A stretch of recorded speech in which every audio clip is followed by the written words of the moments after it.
मनोजवं मारुततुल्यवेगं जितेन्द्रतिबुद्धिमतां वरिष्ठं वातात्मजं वानररोत्तमुख्यं श्रीरामदूतं शरणं प्रपद्ये।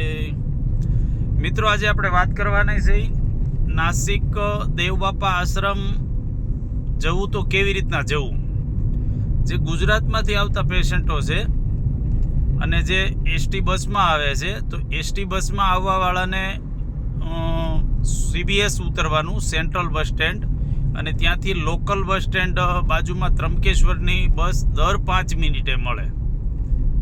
અને જે પોતાની બાય કાર આવવાના છે એમને દેવબાપા માવલીધામ સેવા આશ્રમ એવું લખવું, અથવા તો આ ચેનલની અંદર બીજા વિડીયો હશે એની અંદર જોવે તો એને લોકેશન પણ મળી જશે, અથવા તો આ લોકેશન લખવું દેવબાપા માવલીધામ સેવા આશ્રમ, અથવા વિઝિટિંગ કાર્ડ જેની પાસે હોય તો કાર્ડની અંદર પણ લોકેશનનું સ્કેનર મૂકેલું છે, જેથી કરીને લોકેશન સ્કેન કરશો એટલે અહીંયા ડાયરેક્ટ પહોંચી જશો। નાસિક આવવાનું પહેલાં નાસિકથી CBS થઈ અથવા તો દિંડોરી નાકા થઈ અને બોમ્બે નાકા, અને બોમ્બે નાકાથી ત્રંબકેશ્વરવાળા રોડે, તો ત્રંબકેશ્વરથી એક્ઝેક્ટ 3 કિલોમીટર પહેલાં મસ્ત જગ્યામાં આશ્રમ છે, એકદમ ત્રંબકેશ્વરની ગોદમાં। અને ખાસ આજે મને એ યાદ આવ્યું કે અહીંયા અંજનેરી ગુફા છે। અંજનેરી ગુફામાં શ્રી હનુમાનજી મહારાજનો જન્મ થયેલો, તો રસ્તામાં આવે છે તો આજે મને યાદ આવ્યું, તો આજે તમને એ પણ બતાવી દઉં। અને ગુજરાતના સુપ્રસિદ્ધ કવિ છે દુલાભાઈ કાગ, પદ્મશ્રી, એમણે પણ કીધેલું છે, નીલ અંગત સુગ્રીવ કિયા નહીં રહ્યા, હજી લગી હનુમાન કાયમ બેઠો કાગડા। એવા હનુમાનજી જતી મહારાજનો જન્મ, જે જન્મ સ્થળ છે એ અહીંયા છે અંજનેરી ગુફામાં, અને ત્યાંથી બહુ નજીક જ થાય છે આશ્રમ। જે પેશન્ટ ન આવી શકે એમ હોય, હોસ્પિટલમાં એડમિટ હોય, તો એનું પહેરેલું કપડું ધોયા વગરનું, અથવા તો ઘરે છે પેશન્ટ અને આવી શકે એમ નથી, અથવા તો બીજા જોડે મોકલાવે છે, તો એમને પણ પહેરેલું કપડું ધોયા વગરનું, બેન હોય તો બ્લાઉઝ, ભાઈ હોય તો એમની ગંજી બનિયાન, અથવા તો એનો શર્ટ ટી શર્ટ જે પહેરતા હોય તે, આખી જોડી આપવાની પણ જરૂર નથી। એ પણ પોસિબલ ન હોય તો એમનો તાજેતરનો લેટેસ્ટ ફોટો લાવવો, રિપોર્ટ હોય તો રિપોર્ટ જોડે લાવવો, અને ન આવવું હોય તો પ્રિન્સ પટેલને પહોંચતો કરો તો પણ અહીંયા આવે ત્યારે એ નિદાન કરાવી શકશે। તો તમારે જવા આવવાનો ટાઈમ, ખર્ચો એ બધું બચી જશે, અને અહીંયા 4-5 જણા સાથે આવશે તો એની ટ્રાફિક પણ ઓછી થશે એટલી, અને લોકોને આવવું પણ એ નહીં રહી। અને આવતા મહિનેથી એકવાર બતાવી ગયા હોય કદાચ, તો આવતા મહિનેથી દવા તો એને ઓલરેડી ગુજરાતમાં મળી જાય છે, આશ્રમની દવા બધી। અને સુરતમાં રહેતા હોય એને રૂબરૂ મળી જાય છે અડાજણમાંથી, અને સુરતમાં ન રહેતા હોય એમને કુરિયર દ્વારા દવા પહોંચતી કરી દેવામાં આવે છે। બસ નોર્મલી ચાર્જ છે, બરાબર।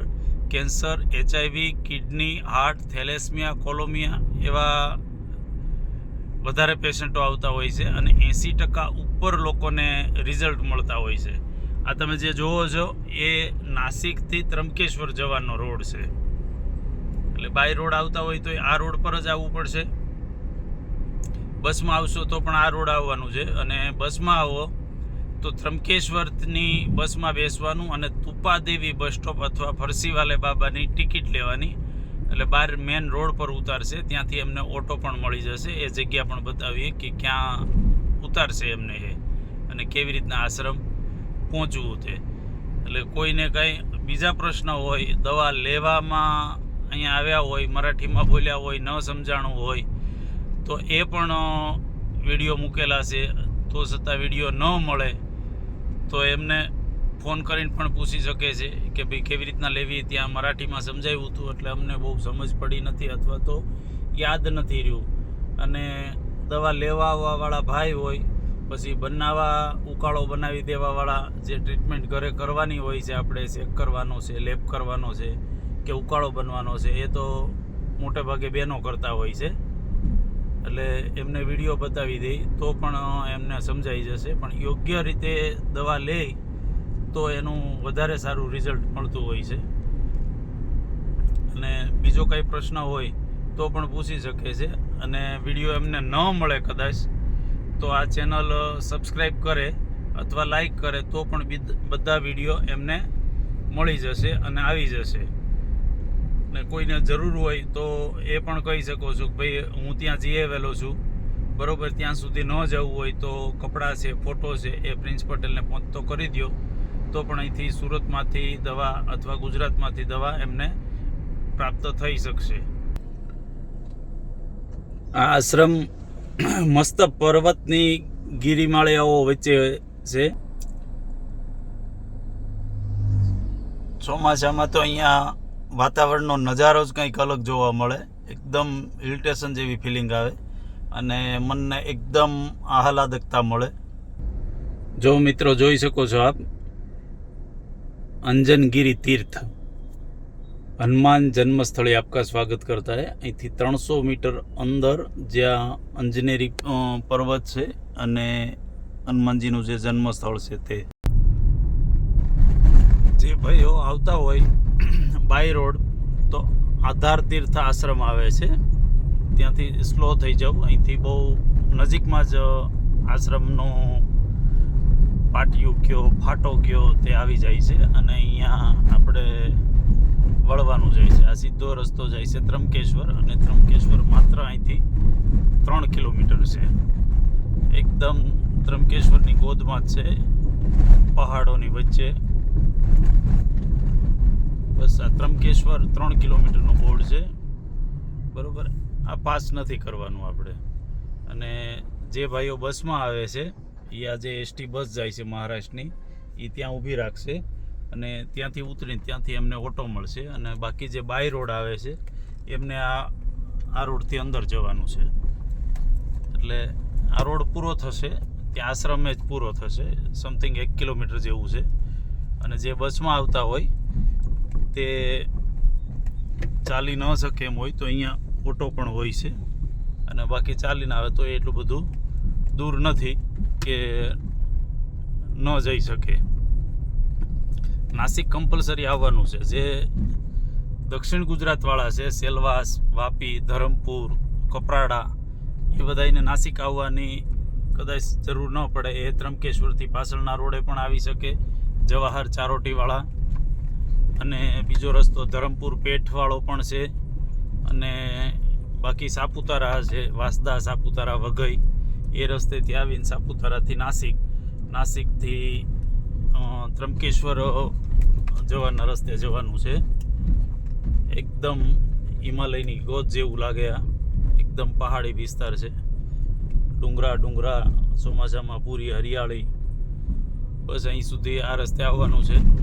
એટલે રસ્તામાં જે આ સામે એક હોસ્પિટલ જેવું દેખાય છે, બાંધકામ કરેલું બિલ્ડિંગ દેખાય છે, એ હોસ્પિટલ માટે બિલ્ડિંગ બનાવેલું આશ્રમનું જ છે.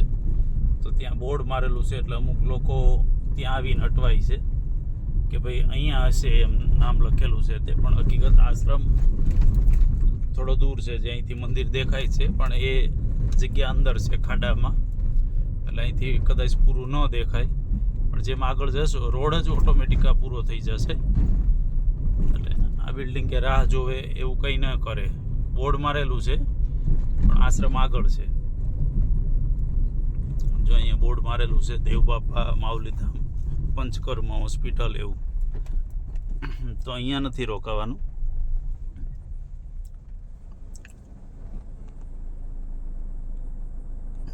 આગળ જ જવાનું છે.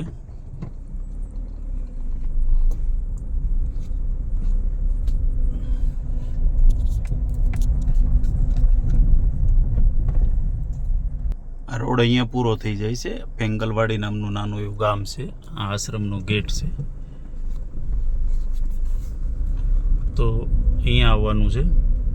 અને અહીંયા આવ્યા પછી મંદિરની અંદર એન્ટ્રી થવાની જે જગ્યા આવે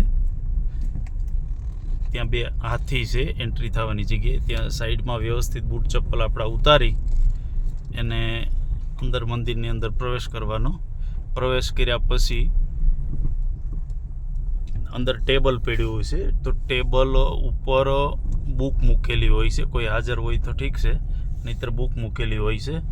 તો બુકની ઉપર આપણું નામ, નંબર એવું નોંધી દેવાનું છે. અને આપણો જ્યારે ક્રમ વાઇઝ વારો આવે ત્યારે આપણે બાબાજી પાસે બતાવવાનું છે. રામકૃષ્ણ હરે.